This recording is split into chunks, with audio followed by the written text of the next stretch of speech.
The Canadian men's national team World Cup roster will be released before their final friendly against Japan on November 17th. That means it's time for me to come up with my final predicted 26-man roster, because honestly, I've done this before in the past, but it changes week to week depending on players' form and of course injuries. The big news coming out is that Scott Kennedy has been ruled out of the World Cup, so with all this new information at my disposal, I'm going to give it one final crack to come up with my predicted 26-man World Cup roster. So hopefully you guys are excited for this video, and if you are, as always, be sure to drop a like, drop a sub, and let's get into it now.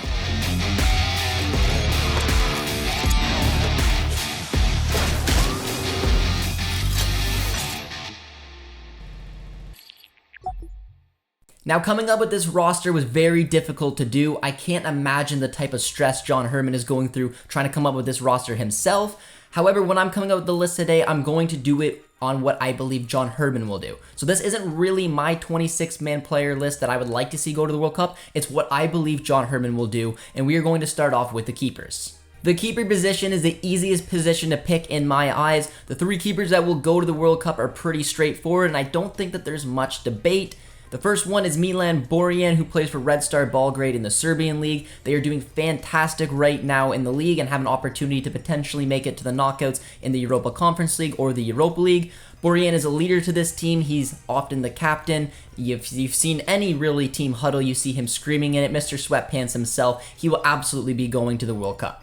In my eyes, the backup keeper to Borjan is Maxime Crepeau, who has also had a fantastic season for LAFC. He's already won the Supporters' Shield, and he's going into MLS Cup. There's a good opportunity they could win it on home soil. I believe that if Borjan isn't fit, he would be the guy between the sticks for the World Cup, and honestly, he's in incredible form going into the playoffs right now. He might be a man you want to give an opportunity to. The third and final keeper I believe that will be going to the World Cup is Dane St. Clair, who also plays in Major League Soccer for Minnesota United. He had a true breakout campaign this season, absolutely fantastic numbers. He led Minnesota to the playoffs, and a lot of Canadians think he may be the future, although I believe once Borjan's done, Crepeau's got just a little bit of a leg up on him. Regardless though, Canada is bringing three very talented keepers to the World Cup. The next position I'm looking at are the fullbacks, and I'm only actually bringing three fullbacks to the World Cup, and I'll explain why in a sec. The first one is Alistair Johnston, who had a fantastic campaign with CF Montreal in Major League Soccer. He was a part of that very heavy Canadian influence CF Montreal side who did so well in the East and did well in playoffs. They fell a little bit short, but he's such an important player. He can play as a right wing back, an outside right center back, a right back. Such an important player for Canada as well. A bit of a utility player that way. And in my eyes, however this Canadian team will shape up, he will be in the starting 11. The next fullback is Samuel Atakubi, who plays for Hatayspor in the Turkish league. He plays as a left back, but can also feature as a left wing back. Such an important player for Canada as well. Similar to Alistair Johnston, but just more on the left-hand side, especially with Alphonso Davies pushing up. Besides Davies, if you count him or not, he's really the only left back I'm bringing on this side. Hatayspor last season were fantastic, and he was one of the best left backs in the league. Right now, this campaign's been kind of rocky for them, but regardless, when it comes to playing for Canada, Atakubi can sometimes be irreplaceable. The third and final fullback I'm bringing is Richie Laryea, who plays for Toronto FC in Major League Soccer. I said I'm only bringing three, and this is why. Now, I mentioned Alphonso Davies can feature as a fullback. He will never feature as a left back in this Canadian side, but he could definitely feature as a left wing back. And Richie Laryea can feature as a left wing back, a right wing back, a left back, and a right back. He's done it before, and honestly, for Nottingham Forest, the few matches he's played. He's also done it for TFC and Canada. He will be an important player for John Herman. I don't know if he's in the best 11 right now, but he definitely has a role to play. Next up is the center back positions, and I'm only bringing 5 center backs. Like I mentioned, Scott Kennedy is injured and has been ruled out of the center back, so this made this list a little bit easier to come up with. My first right-sided center back is Steven Vitória, who plays for Chaves in the Portuguese league. Steven Vitória has been around the national team for a long time, and he's one of the leaders. He's having a very strong season right now for Chaves. He had a disappointing campaign last season. However, this season with the newly promoted side, he's done so well to lead them up to mid-table. He's playing consistently. He's in great form as well, and he's such an important player to this back 3/back 4, depending on how John Herman will play. He's also a huge aerial presence. Wait till you see some of these potential set pieces in the World Cup. It will be Eustáquio to Steven Vitória trying to head it back across goal. Such an important player, and again, a bit of an irreplaceable player, but there is one player who could potentially slot in behind him. Vitória's understudy in our second right-footed center back is Daniel Henry, who recently played for TFC in Major League Soccer, but right now is without a contract. Now, Daniel Henry, in my eyes, would only feature for Canada as a central center back in a back three. He usually has his best performances when he plays at that central center back position with support on both sides. He moved over from South Korea to Major League Soccer at the beginning of the 2022 season with LAFC. He was not able to find minutes before getting shipped out to TFC, where he still wasn't really able to find minutes. He only had 2 starts and had 12 appearances all campaign long. That's not really enough, and he's unattached like I mentioned. However, he probably won't feature for Canada at this upcoming World Cup. He may have the odd minute here and there, but John Herman said, regardless, players have their roles. Herman mentioned he's only going to probably use 16 to 17 players, which means the rest of those players have to have a role. Henry's role is clear. It's to be there to help motivate and push players on. He's got the experience, he's part of the brotherhood, and there's no way Herman is leaving him behind. The third right-sided center back is Joel Waterman, who came from Calgary in the Canadian Premier League. He's signed for CF Montreal, and he's had an incredible campaign as well. He can feature in a back four and a back three as an outside right center back, or even as a central center back. He can be very important for Herman if he's looking to get some depth in that position, and I'd love to see him there. On to the left-sided center backs, we have Kamal Miller, who also plays for CF Montreal in Major League Soccer. He's had an incredible campaign for them and is such an important player to the national team. He mainly features as an outside left center back or a left center back in a back four, and I believe that he will be a starter for Canada. I thought there was competition there with Kennedy, but the fact that he's now out for the World Cup, in my eyes, basically means that Miller will start. The second left-sided center back I'm bringing and the final center back I'm bringing is Derek Cornelius. He plays for Panathinaikos in the Greek league, and he's played every single minute for the Greek club. He's coming into this World Cup in incredible form, and I think there's an opportunity he could potentially play some type of role. It's been very difficult for him to get on the pitch. He hasn't been giving a ton of minutes under John Herman, but again, he knows his role, and when called upon, he will be ready. The next positions we are looking at is our central midfielders, and we will start with Stefan Eustáquio. Eustáquio is probably one of the best Canadian players right now in terms of form. He plays for FC Porto in the Portuguese league, and he's been flawless this season. He was on the outside looking in when the season began, but he took that starting role and he's ran with it, already scoring 2 Champions League goals. He will be an irreplaceable player for Canada, and in my eyes will probably play every single minute for Canada at this upcoming World Cup. The next midfielder is Samuel Piette, who plays in a little bit of a deeper role. He is your out-and-out number 6, and once again plays for CF Montreal. See a bit of a theme here, but Piette has had an incredible campaign. 27 years old right now, and it seems like he's just kind of finding himself and getting into his prime. He's been around this national team for a very long time. He's a leader for CF Montreal. He's a leader for Canada, and because of some of these potential injuries that we'll get into, I think Piette's got a good opportunity to start as well. The third central midfielder I'm bringing is another CF Montreal player, and this one could be a wild card. It's Ismail Kone. Kone had a breakout campaign for CF Montreal this season. He's featured for the national team. John Herman went out of his way to make sure that he committed because he was a dual national, and he just looks like he's getting better and better. There's European interest as well. Clubs like Norwich City and Sheffield United have been keeping an eye on him, and in my eyes, if there's a potential for a bit of a wild card to come out and maybe earn a big transfer or just star for Canada, it could be Ismail Kone. The fourth central midfielder is Jonathan Osorio, who's been with this national team for a very long time. He plays for TFC in Major League Soccer, and he's more of your attacking 8/number 10. Right now, his contract came to an end, and he does have some European interest. He wants to see what's going to happen at this World Cup to see if he can earn a big money move. It is worth noting, though, he had a head injury, and we don't know exactly what type of Jonathan Osorio we are going to get. If Osorio is fully fit, he could definitely be in a starting 11, but right now, it's not fully known. It seems like things are progressing well, and we will just have to wait and see. The fifth central midfielder is Marc-Anthony Kaye, who also plays for TFC in Major League Soccer. Marc-Anthony Kaye, like Osorio and many others, has been around this national team for a very long time. He made a move mid-season from the Colorado Rapids to TFC. Things haven't really gone overly well for him, mainly because TFC have been quite poor, but his form for the national team has slipped quite a bit as well. There was a time where I thought Kaye could be a starter for this national team, but right now I think he's one of those maybe 16th, 17th players. He will definitely play some minutes. Depending on injuries, he could start, but right now I think it's a little bit of an uphill battle for him. The sixth and final central midfielder on this roster is Atiba Hutchinson. Now, Atiba Hutchinson is the GOAT of Canadian soccer, 39 years young right now. Unfortunately, though, for him, injuries have hit him at the wrong time. He's had an incredible campaign for Besiktas a couple of seasons ago. Last year wasn't fantastic, but he was playing, and this campaign he hasn't played a single minute. He's obviously not in form because he hasn't played, but he's rushing the clock right now. He's getting back fit. There's potential he could play a couple matches for Besiktas up until the World Cup begins, and then kind of out of his hands. There's no doubt in my mind he will be going to the World Cup. I just don't know how significant of a role he will play.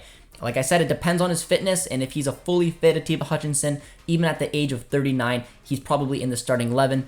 But if he's not, he's there to be a leader like he is and probably feature in a match or two, probably the last 15 or so minutes. We'll have to wait and see how Jonathan Osorio and Atiba Hutchinson's injuries kind of play themselves out and see if they can be fit for the World Cup. The next position we are looking at is the wingers, and I've decided to bring 5 wingers. The first one, Tajon Buchanan. I can't say enough about this player. He plays for Club Brugge in the Belgian league. He's had this incredible rise with the national team and is one of the most important players as well.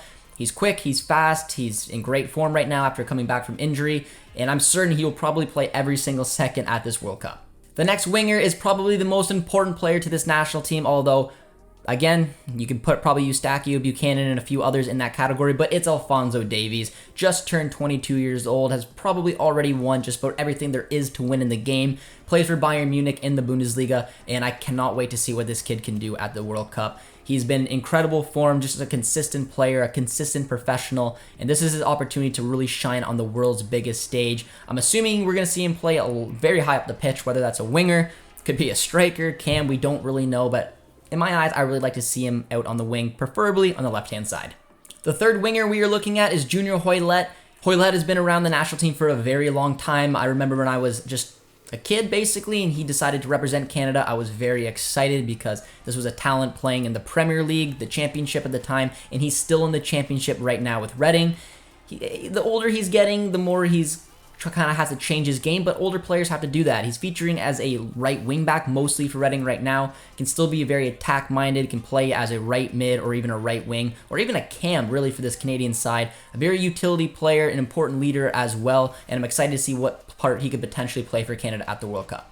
The fourth winger on the list is Liam Miller, playing in Switzerland with Basel. Now, he had a fantastic campaign last season, such an important player, and was getting good reps for Canada, but never was really able to take his opportunities with Canada.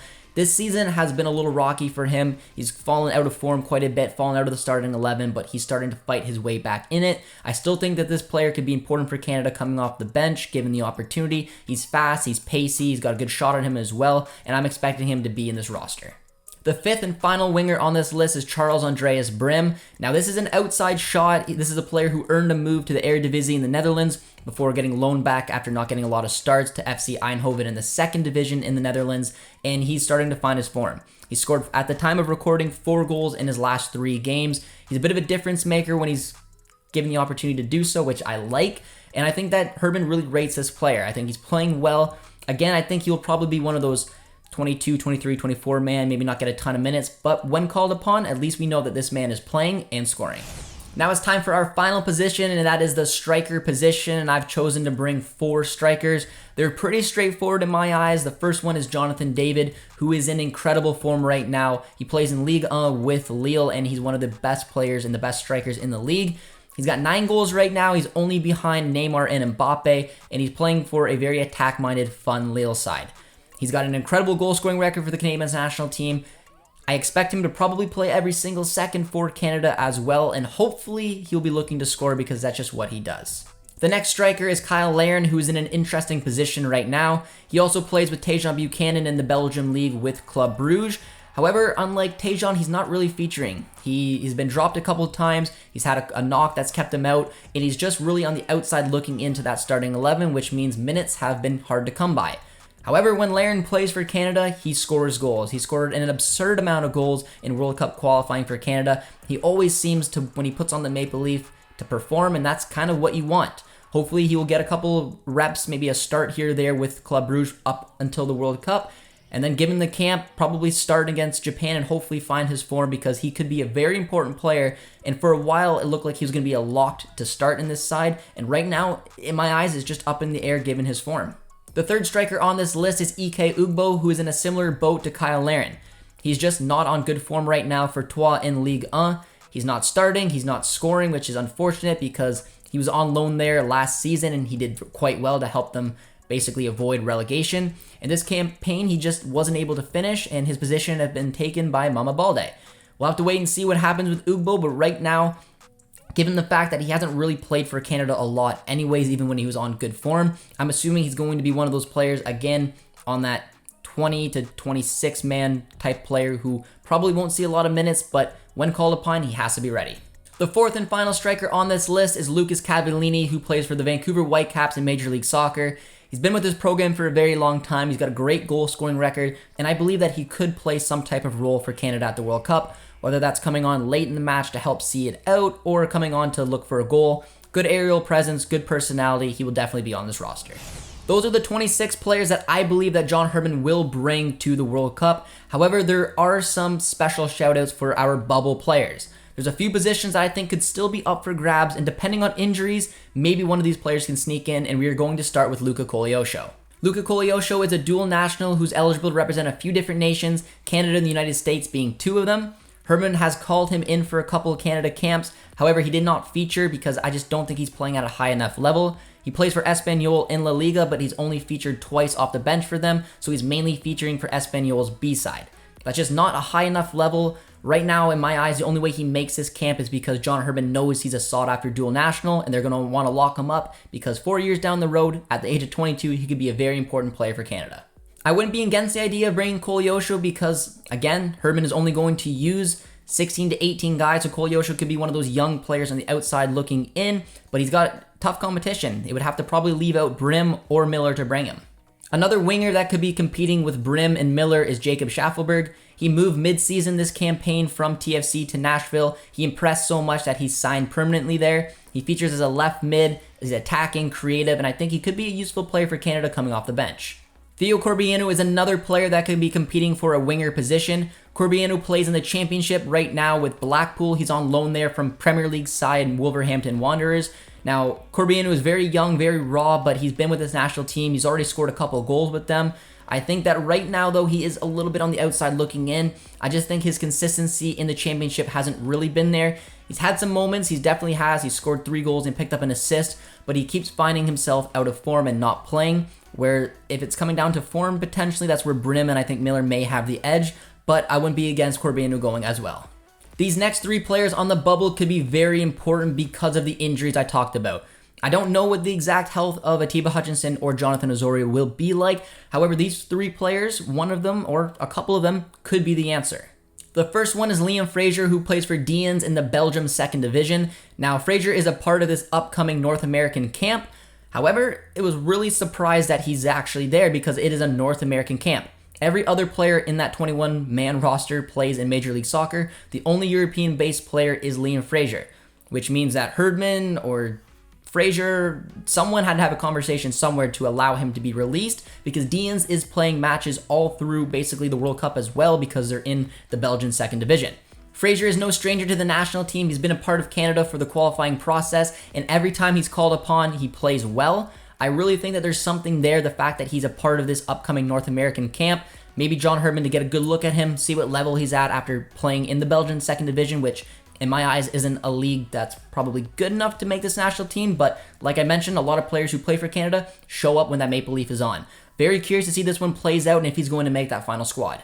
The next midfielder who could potentially make this roster is David Wotherspoon, who plays for St. Johnstone in the Scottish League.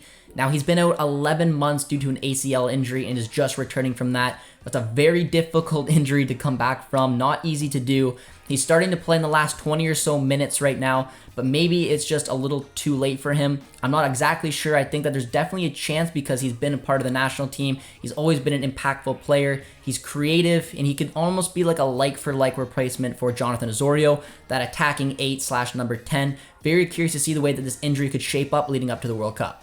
The final bubble player I'm going to talk about is Scott Arfield, who plays for Rangers in the Scottish League. This one's a little controversial for a few different reasons.